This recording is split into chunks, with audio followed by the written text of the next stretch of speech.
Hi, Juno. Hi, Lizzie. Hi, Mary Richards. How are you? I'm good. I'm excited to be talking about calf stretches with you today. Welcome to another episode of today's anatomy question. Please visit www.experientialanatomy.yoga. That's the website for all of this information in our upcoming digital course. Your dog is so cute. She's my sweet girl. So, my question today is I've been doing asana for over a decade, and my calves are the tightest part of my body. No matter how many years I do dog pose, it feels as though every time I do dog pose, I'm like, wow, my calves are really feeling a strong stretch. So, I'm wondering if I need something beyond dog pose to stretch my calves, and if you could review for us a little bit the structure of the calves, what muscles are acting here, and show us a couple stretches that are beyond dog pose.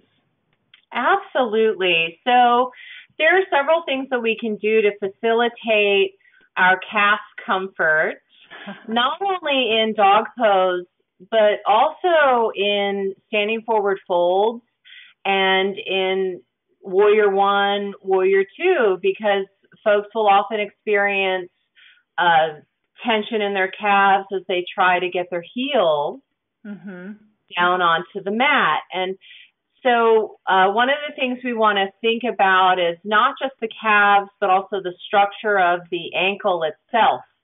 Right. Okay, and also foot size. Okay, what does that have to do with it?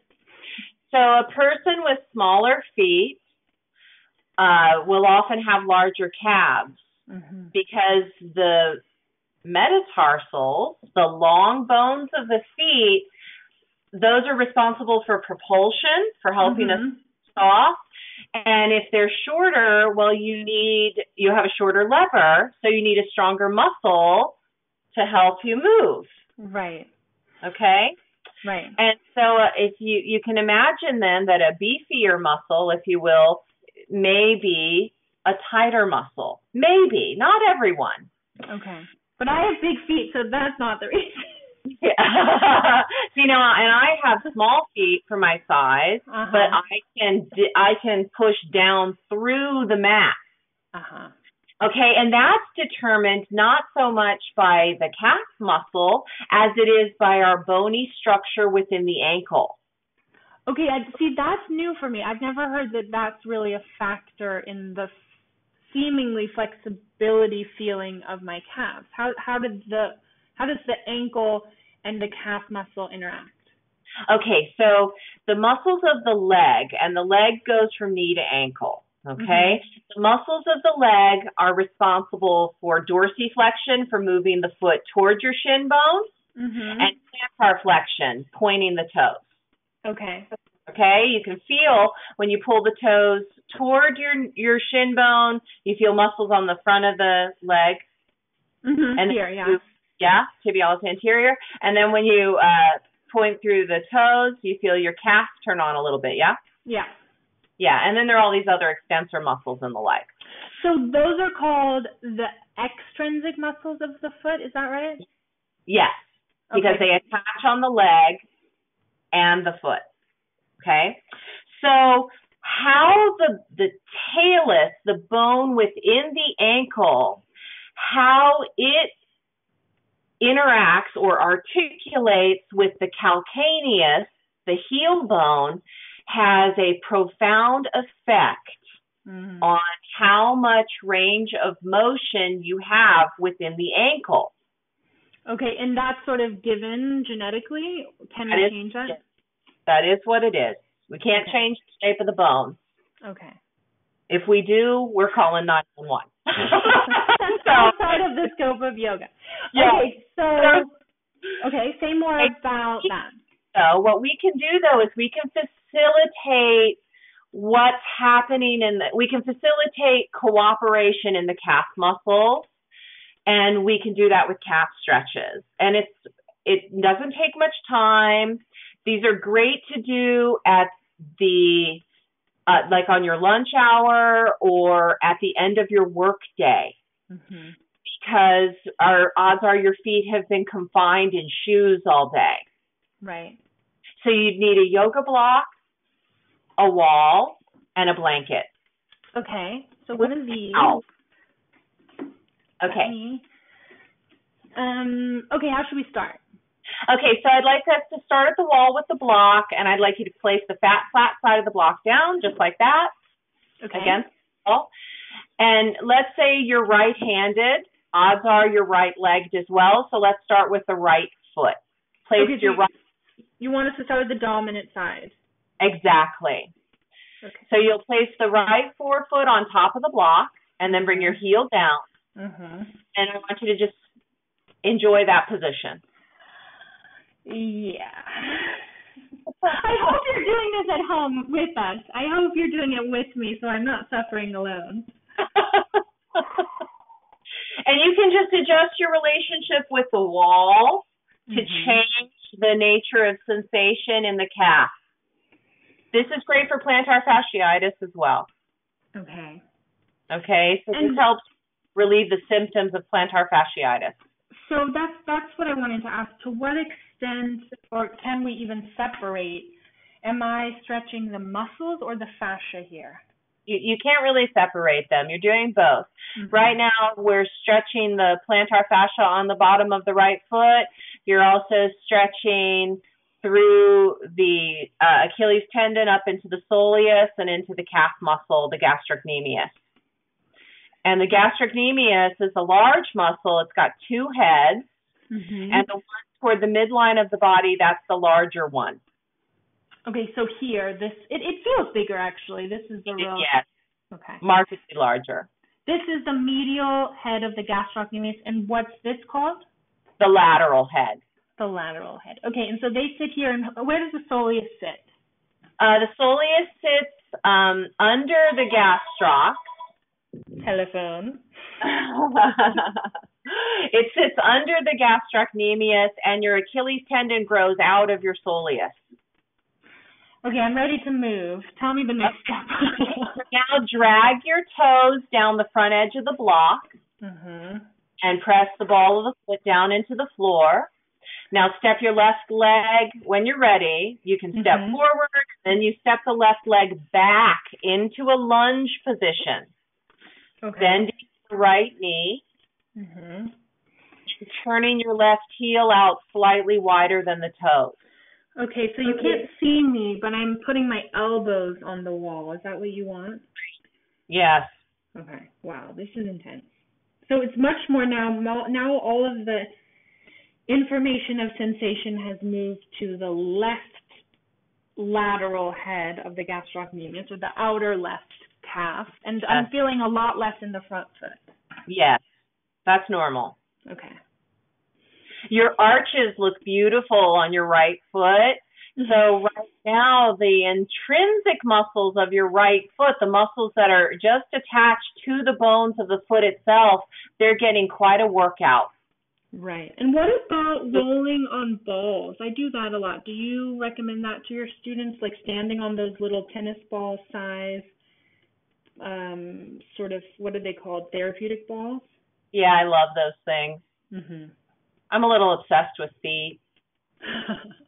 So maybe we'll do an episode about that. That would be interesting with the balls, how you recommend a few different stretches or moves with the balls. And now when you're ready, Lizzie, straighten your front leg and step your left foot forward and then change sides. But before you change sides, I want you to take a few steps around the room. Wow. Mush. Yeah. Mush. Feels amazing. It feels, I feel like I don't have an ankle on the right. Yeah, doesn't it feel like there's less effort in the foot?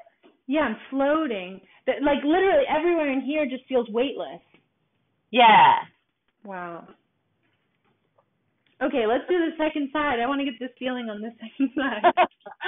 Okay, there you go. Forefoot on the block, heel down, and then you just play with the relationship of the body and the wall. And I like to also play with the pressure points in the heel. I like to press down a bit more on the big toe side of the heel because of that larger medial head of the gastrocnemius. I want to access it in different ankle positions so that I have a more complete experience of that leg. This seems like it would be a really good sequence for older students coming to yoga, in their 50s or 60s. Is that what we hear about balance and older students? And we can adjust for people with bunions and things like that. We can adjust. You don't have to use a yoga block. We could use a gentler prop like the blankets or a towel or a foam wedge. There are many ways to adapt these stretches for different feet and ankles. Now drag your toes down the front edge of the block. Okay. And drive the energy through the big toe side of the foot into the block like you're trying to press through it. Yeah. Amazing. Breathe. Yeah. Good. Pranayama of the feet. And then I should come to this lunge again? And then you come to the lunge again. You turn the right heel out slightly wider than the toes, moving that right heel down in the direction of the mat. And then bending that left knee toward the wall in front of you. And it's fine to move the knee past the toes as long as that heel stays grounded in that front leg. Okay. There is no problem breaking the plane of the ankle when your knee is in flexion as long as the weight is moving into the heel. Okay. Okay? And you hold that for as long as you like. And then when you're ready, you ease out of it and you take a few steps around. Wow. It's making me, my whole body is heating up. Yeah. It's releasing a lot of heat. This feels amazing. How do your knees feel? They feel really soft, really loose. And what's interesting, because for those of you watching at home, we did a rehearsal before where Mary showed me the exercises before we started recording. So this is actually the second time through for me, which I have never done before in calf stretches. I've always just done them once and said, thank God that was over. So now doing them a second time, it's even more is happening in terms of the effect on the leg. I would not have predicted that. Yeah, and if you do it a third time, I'm not saying do it a third time right now, but if you do it a third time, you'll be amazed. Wow. Because think about the gastrocnemius. They're large muscles, and in terms of the connection with the nervous system, we have like one neuron to 1,000 muscle cells in the calf. Okay. So repetition is really valuable for the calf. Well, what do you mean? But then give me a ratio of a different muscle. So how many neurons? Like in your hands, it's 1-to-1. Okay. Because hands are designed for manipulation, whereas feet are designed for propulsion. So it's just a different interaction with life. Yeah, it seems like what you're saying is that the gastrocnemius is a much more blunt instrument. It's just on or off, but then other muscles in the body, the finger muscles, are much more finely tuned. Exactly. So now let's put the cherry on top, Lizzie, and you'll need a blanket. Okay.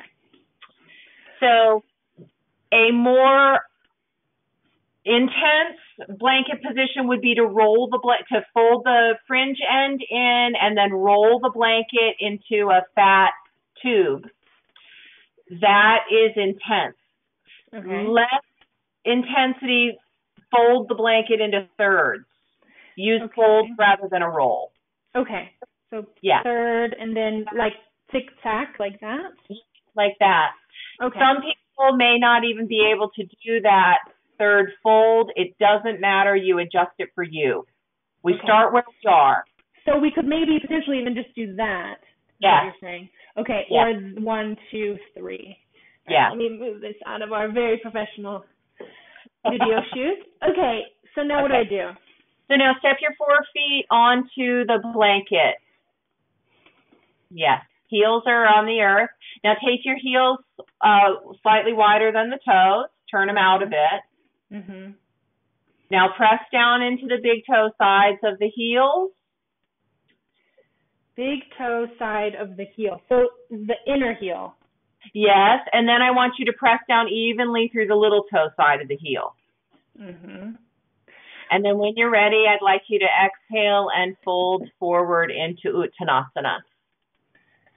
Sounds like it's going to be delicious, but I have a feeling it's going to be intense. Ah! Yeah. Wow. And you can play with that turnout of the heels. If you turn them out a little bit more, I get the outer calf. Yes. Wow, this is so strong. Yes, it is very strong. And so you can change sensation as well by bringing the body up, by putting the hands on the wall or the forearms on the wall, for instance. Mm-hmm. No, it feels good to be down, but it's very strong, the whole, even it's getting my hamstrings in a different way than usual. Yes. And I want you to think also as well, Lizzie, about pressing down through the centers of the shin bones, because I don't want you leaning back into the apex of the heel. Uh-huh. Because if you hang back, if you hang the hips back, you'll feel it up at the attachment of the hamstrings, and I don't want that for you. I don't want that. So you don't want me to shift my weight back. No. You want the weight more into the hands. Yeah. You know what I'm noticing too is how far up can you see? I'm feeling a new sensation in my thoracic spine that I usually feel in Uttanasana. Tell me more about that. So it's kind of the upper mid-thoracic, right at the tip of the shoulder blades, the bra strap region. I'm feeling a really nice stretch there, almost like the curve is being, like between the ribs is being stretched in a nice way. And if I come off and just fold, I completely miss that. Yeah. Yeah. That's really interesting. It's lovely. It's almost the reverse of lying over a block. Sometimes I lie over a block there and it feels really nice.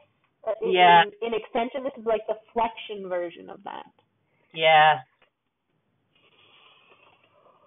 Wow. Okay, I'm done. Yeah. And you can do this in downward facing dog. It just feels really good. And it will change, I believe, how you experience downward facing dog. Okay, so if I come into dog here, my heels immediately lift up. What should I make the blanket lower? You can try making the blanket lower. Let me turn so you can see my feet, because it's really, it's not happening for me. Hold on, let me remove my sweater. It's not, if I start here and I start walking forward, this is as far as I go, then my heels lift. If I come really towards dog, it's like, my heels are in space. Yeah. So, and that tells me right there, it's your subtalar articulation. It's how your bones are articulating in your ankle. That's an inhibiting factor for you. Okay. In that pose. So you can try making the blanket thinner. Absolutely. Okay. But the intention isn't to necessarily force the heels down. It's just to move in the direction of. Okay. Mary, this is so fascinating and fabulous. You have 1,000 ways to torture us. Well, your mom has a saying that it's one of my favorite Judith sayings, which is a millimeter separates heaven and hell. Mm-hmm. And she also says that any yoga teacher worth their salt can make you hate the pose you love and love the pose you hate.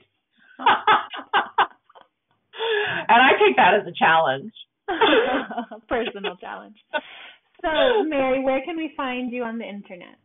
at maryrichardsyoga.com and on Facebook at A Little Yoga Goes a Long Way. And I'm LizzieLasater.com and on Instagram, on Facebook, Lizzie Lasater. So please visit experientialanatomy.yoga to stay updated with all of the exciting videos that we're making about yoga and anatomy. That's all I have to say. Namaste. Namaste, Lizzie.